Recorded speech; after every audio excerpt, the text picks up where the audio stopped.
Usapan natin kung sino sa buhay mo si Maya Santos. Gusto Maya mo bang Santos. pag-usapan natin yung mga pangalang Richard Cambe, yung Jennifer Jen Corpus, yung Arman Padilla, Grabe, oh. yung Zenaida Ducot? Sekreto mo Gusto bangag. mong pag-usapan yan. Kung gusto mo, okay sa amin. Pag-uusapan natin yan. At yan ay issue-based. Correct. Gusto mo bang pag-usapan natin yung affidavit nung tinaguri ang Pork Barrel Queen na si Janet Napoles na dated 26 May 2014? Yan ba ang gusto mong tahaking landas? Kung gusto mong pag-usapan yan, pwede. Total, masyado mong minamaliit ang ginagawang mangmang. Ang sambayan ng Pilipino, pag-uusapan natin yan. Gusto mo ng issue, pag-uusapan natin yan. Gusto mo bang pag-usapan natin yung biggest drug haul in the history of Philippine Drug Enforcement? Yung dyan sa Alitagtag, Batangas. Tahimik na nga yan, ang issue natin ngayong eleksyon. Ito Correct. pag-usapan natin. Di ba? Total, kamo naman, minamaliit mo yung higit na maraming Pilipino na naghihirap. At karamihan nga dyan, ang mahal-mahal na nga ng bigas sa ilalim ng administrasyon mo. Ang ginagawa na nga lang pang sarsa dyan suka. Minaliit mo pa yung suka. Pag-usapan natin itong isyong suka. Correct. Yung vice cam and budget report, ito pag-usapan natin. Gusto mong ganitong usapin, hindi kami sasabay sa iyong negative campaigning. Aangat namin ang level ng diskurso ng mga usaping panlipunang mahalaga. Kagaya ng yung Alitagtag drug haul, nasaan na yan? Correct. Bakit ang tahimik mo na? Tahimik yan na si Bangag. ipaliwanag mo. Alam mo ninyo mga kababayan, Tinago sa isang na kampanya, siguro.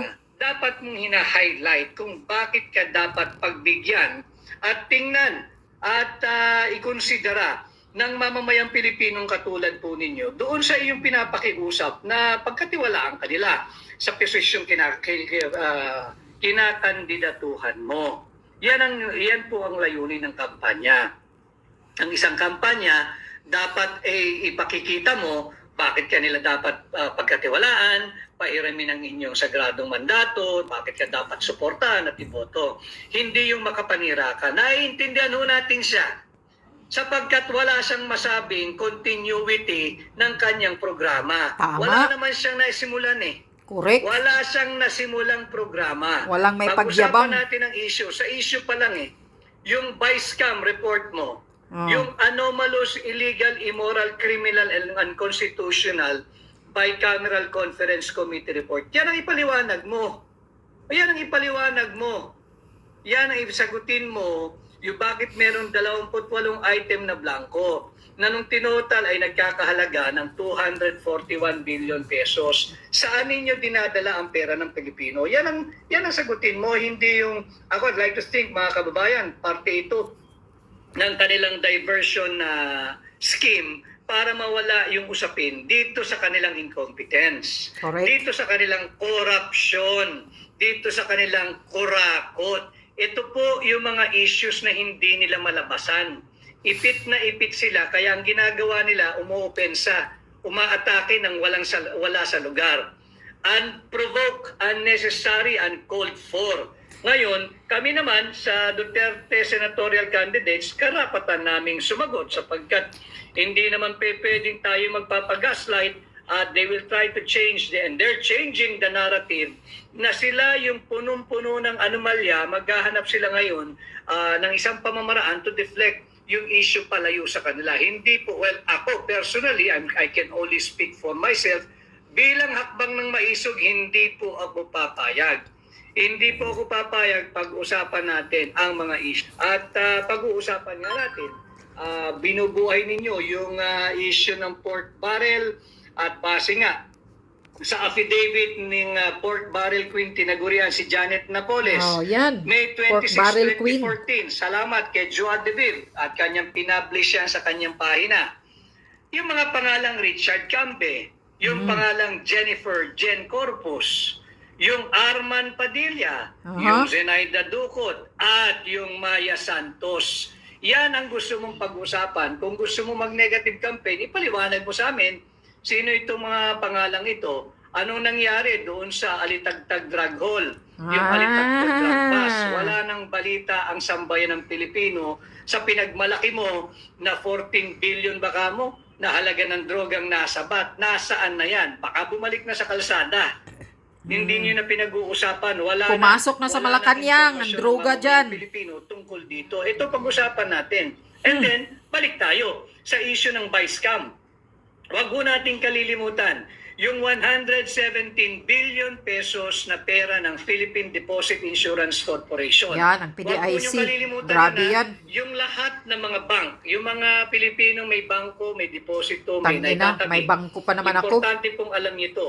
117 billion pesos pera ng PDIC kinuha po ng Marcos administration. tingnan mo. Sa nila linagay, syempre, pampondo ng kanilang unprogrammed appropriation noong nakaraang taon, noong 2024. Pinondohan yung IX, pinondohan yung ATA, pinondohan yung kanilang mga pork barrel, at kung ano pa. 117 hindi nga tayo billion na kinakausap, kinuha wala sa nagpapaliwanag, PDIC. tinatago. Yan ang hinihingi ng hakbang na maisog.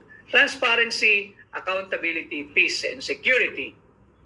So yun po yung issue natin, yung 25 billion pesos ng DBP, yung 50 billion pesos ng Land Bank of the Philippines, Grabe. yung 60 billion pesos ng PhilHealth.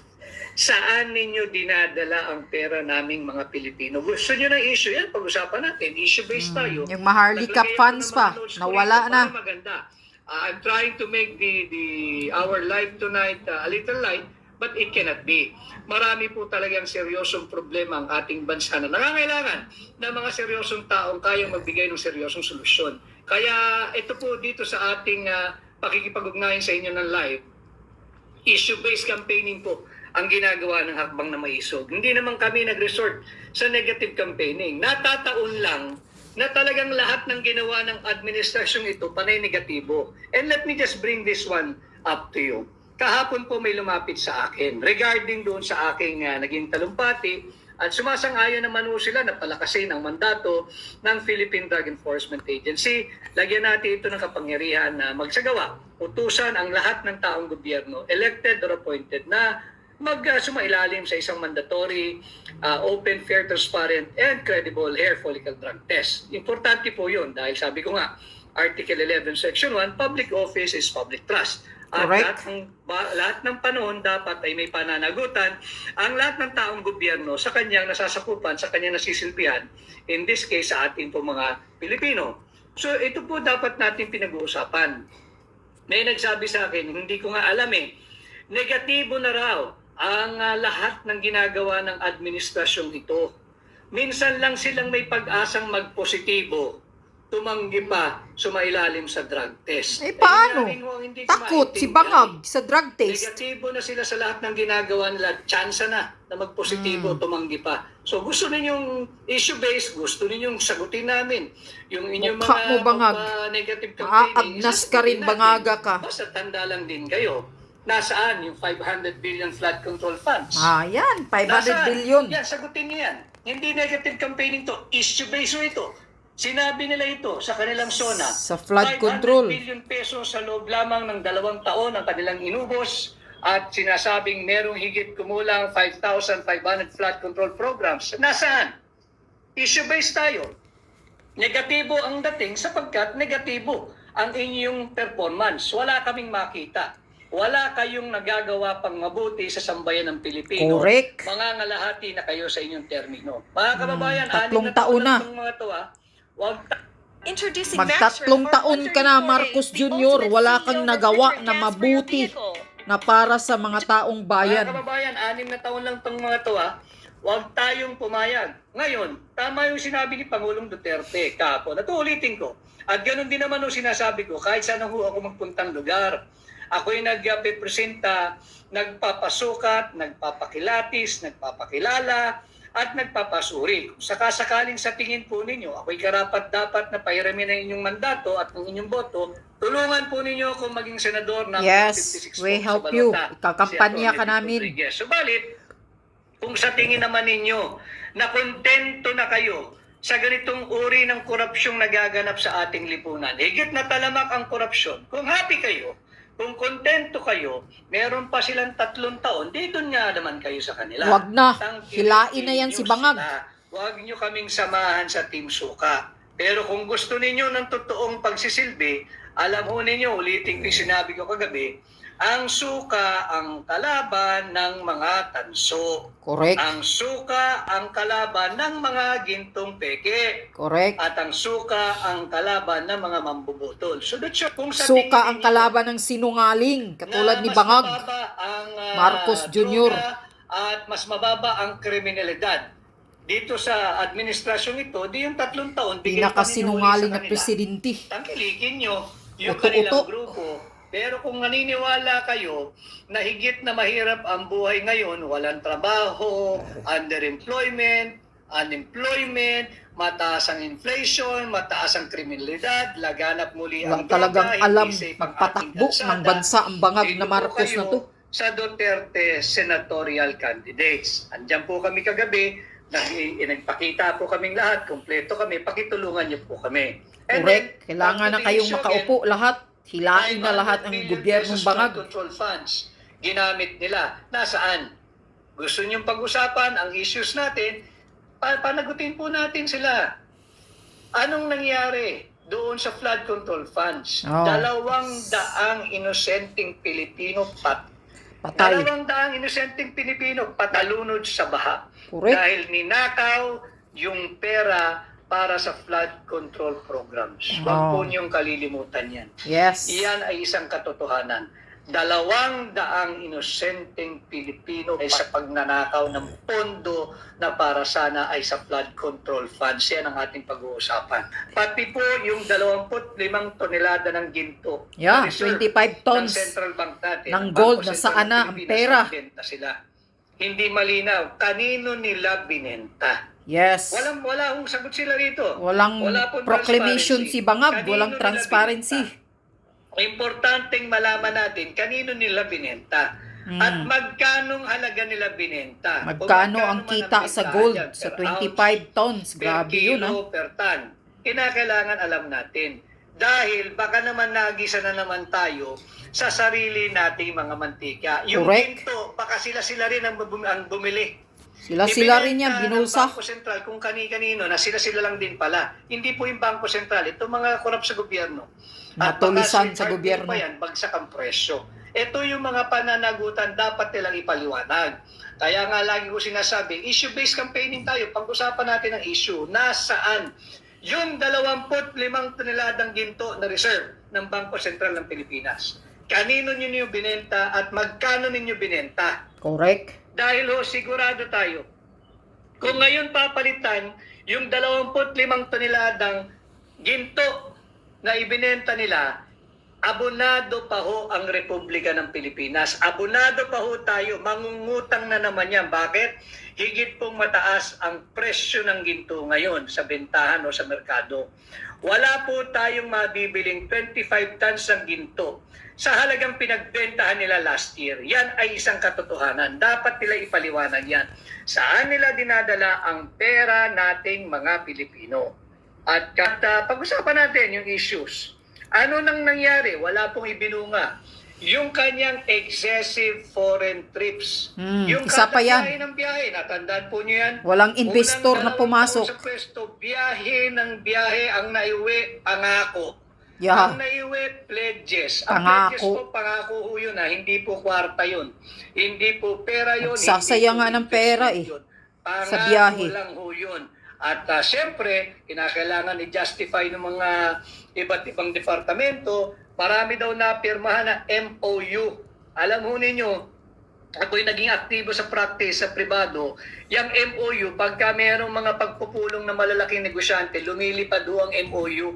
Kinakailangan ma-justify bakit ka nagpunta doon sa lugar na yun eh. Sa kumpanya mo, sa business partner mo, para may maikwento ka, nagpirmahan kami ng MOU. Pero yung MOU ho, wala pong halaga yun, wala pong meaning yun. Memorandum of Understanding. Why do you have to reduce your understanding into a memorandum form? Kung nagkaintindihan na nga kayo. Correct. Common sense ho yun. Kung tayong dalawa nagkaintindihan, ba't kailangan natin isulat? Hindi pa naman agreement yan. Nagkaintindihan lang tayo, nagkaigi tayo. Pero wala pong visa yan. Hindi naman enforceable ang Memorandum of Understanding. Ang ibig sabihin lang mo ng MOU, nagkaigi tayo, nagkasundo tayo na pagdating ng araw ay maghahanap buhay tayong dalawa. Kung darating yung araw na yon. Pag hindi, wala hong MOA, walang investment, walang foreign direct investment, wala pong mamumuhunan na papasok sa ating bansa. Yan po yung panimula ng kanilang pambubudol diyan sa kanyang excessive foreign trips. Issue-based huli ang ating kampanya. Ang EDCA bases, nagkalat po ang US military bases dito sa ating bansa. Nagkalat po yan.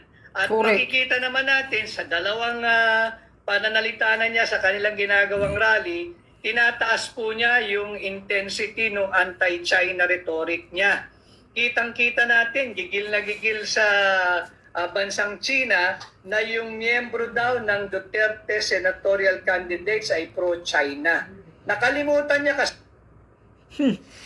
Ha? Nasaan na yung mga investor mo, bangag? Nagsasayang ka, nagwaldas ka ng bilyunis. nakalimutan niya kasi na ang number one source ng ating imported products ay China. Correct. Inaaway niya ang China. Lahat ng produkto Totoo ng po Pilipinas yun. made in Ang China. number one source of our export, yung Bubu export talagang destination po animal natin, to. number one pa rin ang United Sarap States. gutay-gutayin Kaya nga, haniyupak na parehong itong mahalaga nakakagigil. itong mga higanting ekonomiyang ito. Pero hindi ka dapat makipag-away sa bansang China. Tama. And fact of the matter, hindi ba nung kumakandidato ka noong 2021 at noong 2022, ang takbuhan mo ay yung mga Filipino-Chinese na tumutulong sa yan. atin nun? Oy, bakit ngayon galit na galit ka sa China? At Yan sinasabi pugo. mong pro-China. Binibigyan daw sila ng pera simula ng kampanya. Ba't sinasabi mo na si Pangulong Duterte ay pro-China? Hindi siya pro-China, he is pro-Filipino. Ang interes si Pangulong Duterte, interes ng Pilipino. Binalanse niya yung impluensya ng Amerikano, binalanse niya yung impluensya ng bansang China dito sa atin sa Pilipinas. At hindi po siya pro-China. Lalo, hindi rin siya pro-US. Siya po ay pro-Filipino. At maintindihan din naman natin yung spin na yan dahil alam po ninyo, itong mga kaibigan nating Amerikano, hindi rin mo rin naman matatanggal sa kanila yung kanilang may tuturing mo sigurong hinagpis kay Pangulong Duterte sapagkat ito nalalaman itong mga taga-Samar. Tatandaan po nyo yung ginawang howling wilderness, sinunog Yung Balangiga Bills. Samar nung isang colonel, si Colonel Smith. Sinunog yung Samar dahil nga po, di ba, nagkaroon ng bakbakan dyan noong panahon ng Amerikano at digma ang Pilipino. At kinuha nila yung Balangiga Bells. Yeah. Yung Balangiga Bells, Pinabalik ni PRRD. Trophy na ipinapakita nila na tinalo nila ang Pilipino. Maraming Pilipinong namatay. Just correct me if I'm wrong. His name, I think, is Colonel Jacob Smith. Nasa kasaysayan po yan. Ang utos ni Colonel Smith noon, dahil natalo nga sila, ang utos niya sa kanyang mga sundalo, higit akong matutuwa kung mas marami kayong para sa history book po yan. At ang kanyang kautusan, lahat ng makikita niyong Pilipino na nag-edad 10, 10 years old pataas, yan ang utos niyan. Wala rin naman sanction ng Amerika dyan sapagkat yung Colonel Smith to, yung ginawa niyang howling wilderness, yung Samar, na Colonel na-promote pa yan. Yan ang katotohanan. Kaya hindi mo matanggal sa ating matagal ng alyado at kaibigan na Estados Unidos. Yung iilan lang naman dyan, hindi lahat. Dahil pinasauli ni Pangulong Duterte yung Balangiga Bells. Hindi nila matanggap yun. Bakit naman hindi nyo matanggap? Amin yun. Correct. Di ba? Tama. Ginawa ninyong war booty. Kaya firm and very strong leader si Pangulong Duterte na obliga sila ngayong isoli ito, yung Balangiga Bells, dahil part yan ng heritage nating mga Pilipino. Correct. Dinamdam siguro ng iilan dyan sa gobyerno ng Amerika, kaya sila ay galit na galit kay Pangulong Duterte. Bukod dyan, Ito nga pagbabalanse niya na binalanse lang na niya yung interest ng China at Amerika sa ating bansa. Yan din dapat ginagawa ng Pangulo ngayon eh. Yan ang dapat Correct. niya ginagawa sapagkat alam niyo, we are so situated in a very strategic position. Dapat nga tayo gitna ng mga yan eh. Tayo nagdidikta, anong gusto mo China, anong gusto mo US, ano kayong dalawa rito? Pagkakasunduin ko kayo, huwag niyo akong diktahan. Dahil itong lugar na inyong pinagtatalunan, nasa akin yan eh. Yung napaka-importanting maritime zone, yung sa South China Sea. Yan ang ating pinag-uusapan dapat. Issue-based.